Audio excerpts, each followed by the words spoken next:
So you've seen their ads all over the internet, but what exactly does the I Quadrant teach? Property, leverage, or is it just all a scam? Well, we're going to expose their secret today. Let's go find out.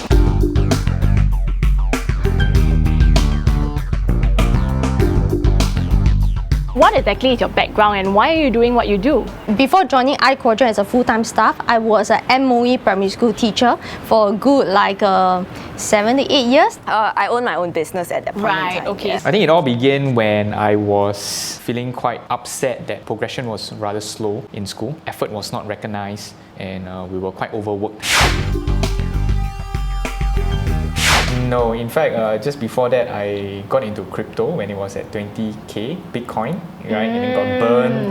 But instead of giving up, I actually signed up for this I Quadrant course to learn about property investment as well. 3 years ago, I started investing in a property. My first property investment was actually in a residential property. So that was 3 years ago. And I did what most people would do, invest in residential, find information online through Googles. I started off really just being interested in investment in general. So I was studying about portfolio. I knew about all-weather portfolio.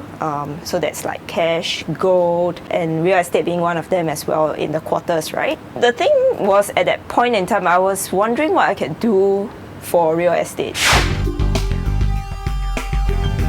Fast forward to about 2 years later, I saw Jermaine's advertisement online, and so just like anyone else, I was thinking, okay, so now how can I own more than one property, right? So I attended their course and signed up for their program, and from what they taught, right, I really realized that, hey, there's really a knowledge gap in the market. There are things that you can't search online. Yes, you can Google all the rules and the regulations, but nobody is going to put all the pieces of information for you so that you can come up with a strategy that works for you. To me, it was an investment to just find out whether this was going to be the right investment vehicle for myself. Why not just learn for free on the internet? Maybe it's just me. Personally, I'm not one person who can spend 3 months to 6 months just Googling, trying to find out different sources. That's one. So you wanted something more structured? Yes, and most of it is, I also weren't really sure if the information I get online would be so-called accurate as well. Yeah, you could say that of the same thing of when you attend the course as well. But I felt like after getting the course, because I knew it in entirety, then I could go and fact check and understand whether this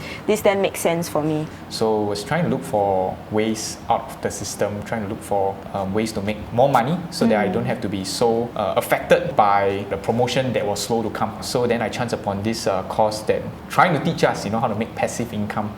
So you saw an ad about Jermaine and this course online? In fact, it was my friend, my own ex-colleague, Mark, who introduced this course to me, and then we attended it together.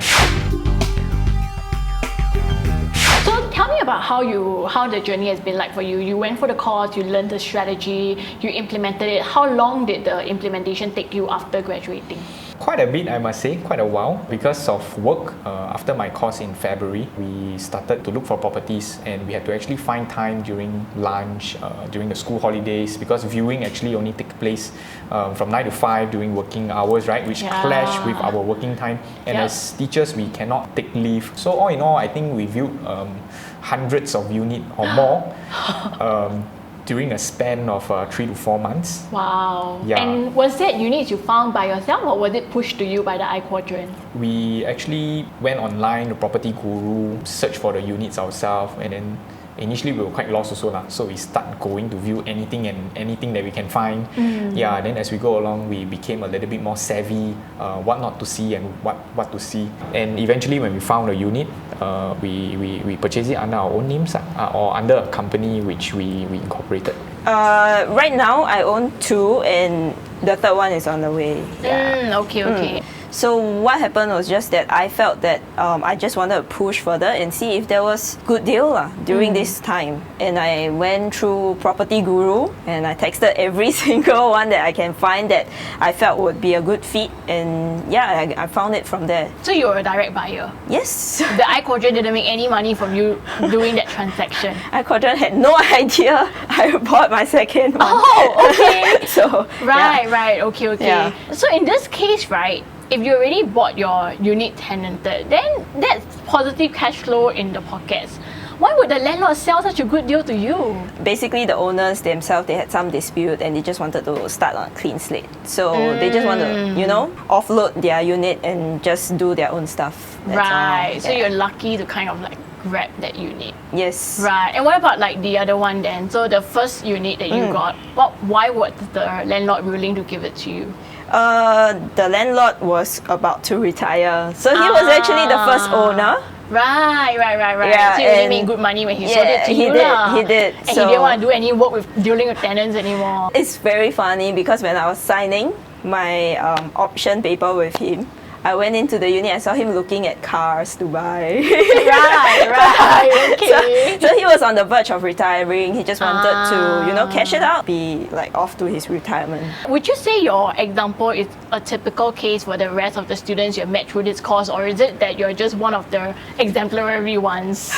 I don't think I'm an exemplary one because I am actually one of the not so fast ones. Or So you're saying that there are others who did Yeah. something similar or even they're better? way crazier, better Wow. people out there. But I would say that I did really put in a lot of effort to find the units.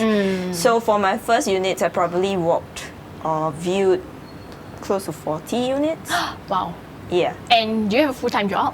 I own my own business at that point in Right, time. okay. yeah. So you do have a bit of flexibility to do all that viewing. Yes, I did. Right. So you still have another business. This is not your full-time thing. Yeah.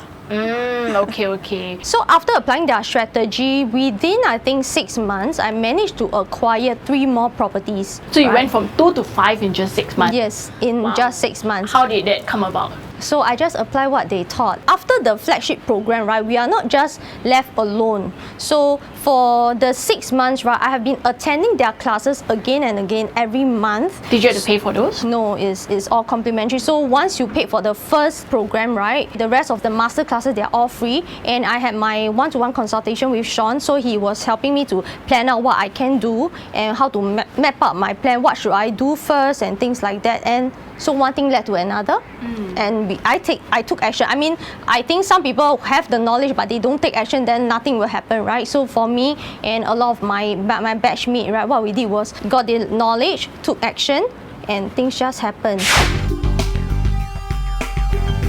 So Chui, I heard that you're one of the property leaders for the I Quadrant. Yes. Can you explain a bit more what exactly it's about? Are you doing it full-time or part-time? So I joined the I Quadrant full-time starting from this year, 2020, January. The bulk of what I did right from the beginning was property planning for our graduates, right? So people who have paid for our program, they attended our class, and we strongly believe that to have the higher rate of success, right, we need to give them a personalized planning. You can have hundreds and thousands of people attending the same program, but to apply what you know on your own personal situation is a whole new different story. So we believe that the personal guidance, right, will lead to a higher rate of success. A whistleblower actually told me that property leaders get 10% sweat equity in all the deals that you advise. Actually, that's a super good deal, you know. That's a very good idea. Maybe we should propose that, but that's not true. I mean, I don't get that. Yeah. Okay. So what do you get then in return for doing all this? I am a full-time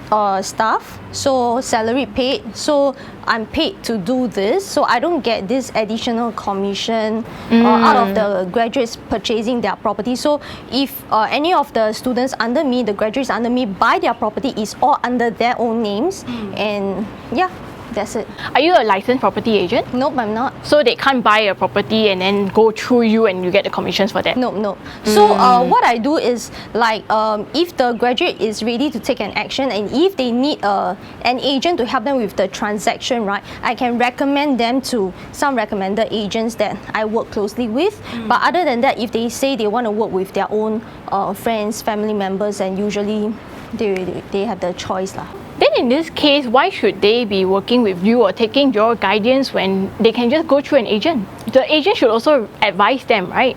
To be honest, right, I think the agents and our advice and what we give may be very different in terms of like the sequencing. At which point in time do I recommend them to the agent is when they are ready to take the action. To be honest, right, some people are really not ready to take any action for the next 6 months to 1 year. And I can't force them to take any action or tell them, hey, you should do this or do that. So I will only recommend the agent to them when they are really ready to take the action. Okay. Again, what really I felt made the difference for me was that there was someone who was doing planning, and it was kind of customized in that way. To me, finally, whether you take action on something, it's really dependent on yourself. And did you have to pay for any of that consultation or the guidance by the property leaders? No, in fact, Not at all? No. Not even commissions? No. Not even sweat equity? No, not at all. Okay.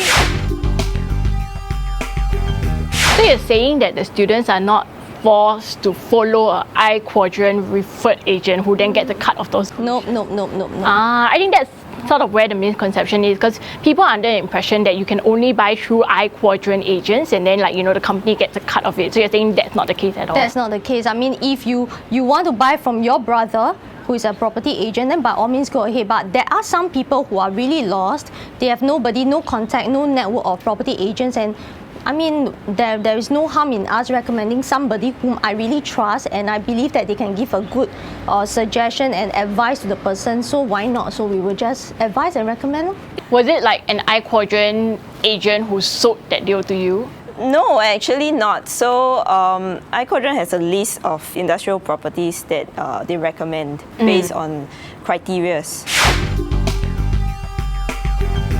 So, okay, let me try and figure this out.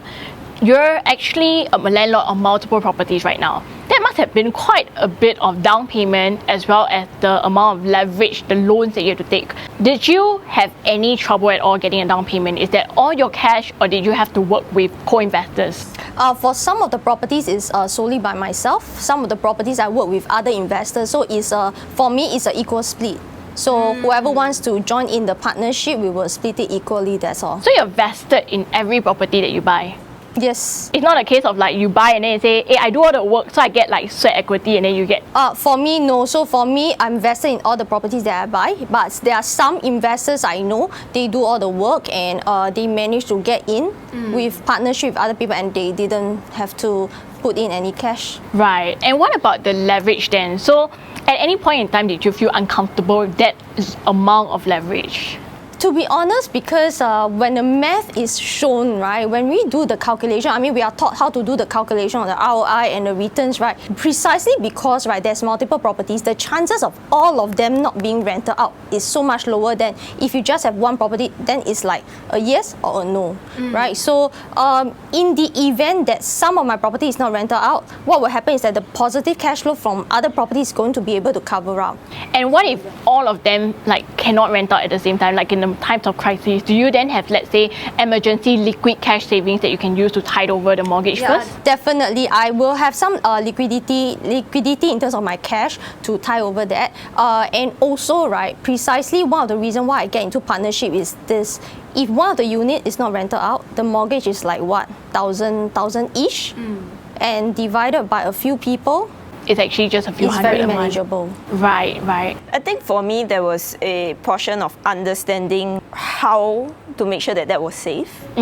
For me, I am comfortable with what I'm doing right now. I understand the risks involved, but then again, you kind of need to understand where you are coming from, which stage of life you are at as well. That factors very heavily into what you're investing in. Personally, it makes sense for me. I am of a pretty young age, hopefully still considered young, and I can take that in.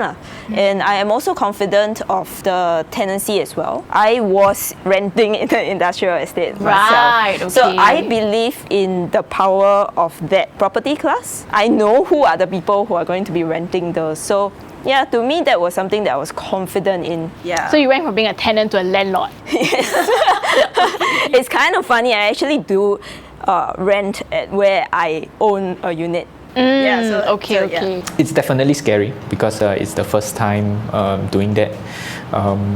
But as I go along, I realize that the numbers, once you calculate them properly, once you stick to a plan, you stick to very clear criteria, it is actually very doable. There's been a lot of flack about the I Quadrant, right? And you personally paid for this course before any of that happened. Yeah. At any point, did you feel this was worth it, or did you feel like you were scammed of the money? Of course not. So for me, it was absolutely, I think if I were to go back I would do it all over again. So you would happily pay again and go through this journey again? Yes. Right. Then what do you think of all these bad flags? Yeah. What do you feel about it? Can I use Chinese? Yeah. 冤枉, very 冤枉. So you don't feel in any way you've been scammed by this whole I Quadrant group at all? No lah, definitely not. But ultimately, I think the result speaks for itself. So as graduates or people who choose to take action after learning the knowledge, we are the one who benefit from the knowledge and taking the action. Yeah, so I guess they can say all they want, but ultimately, result speaks for itself.